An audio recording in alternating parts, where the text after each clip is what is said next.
अहंकार जीता कैसे? अहंकार जीता है तुम जो हो और तुम जो होना चाहते हो उसके तनाव में।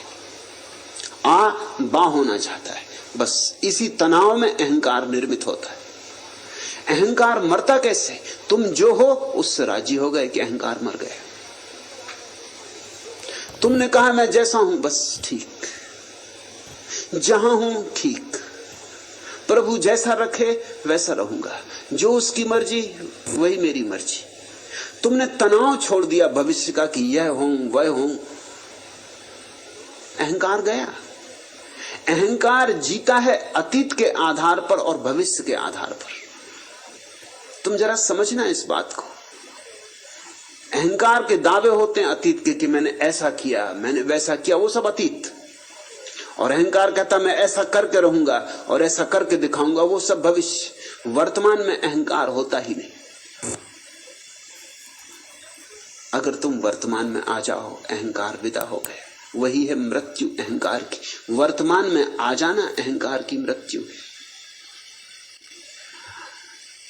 जो गया गया, अब उसको पकड़े मत रखो, अतीत को जाने दो। और जो नहीं हुआ है उसकी तुम आकांक्षा ना करो, क्योंकि उसकी आकांक्षा में अहंकार बचता रहेगा। जो है उसमें परितुष्ट हो जाओ, तो इसी क्षण तुम पाओगे अहंकार नहीं। जो है जैसा है वही ठीक है, परिपूर्ण रूप से ठीक है।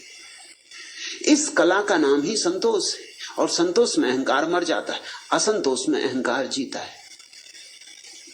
इसलिए जितना असंतुष्ट आदमी होगा उतना ही अहंकारी होगा, जितना अहंकारी होगा उतना असंतुष्ट होगा। ये एक दूसरे के साथ साथ चलते हैं।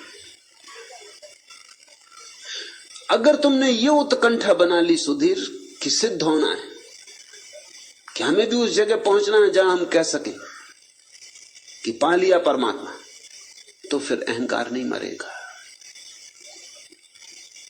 सब अभिप्साएं, सब आकांक्षाएं, सब वासनाएं, सब तृष्णाएं अहंकार की अग्नि में घी का काम करती।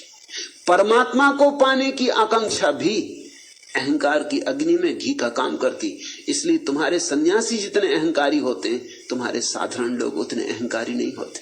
तुम्हारे महात्माओं में जैसा शुद्ध अहंकार मिलेगा, बिल्कुल शुद्ध जहर की तरह, खालिस, बिना मिलावट के, वैसा तुम्हें साधारण लोगों में नहीं मिलेगा। साधारण दुनिया में तो हर चीज मिलावट से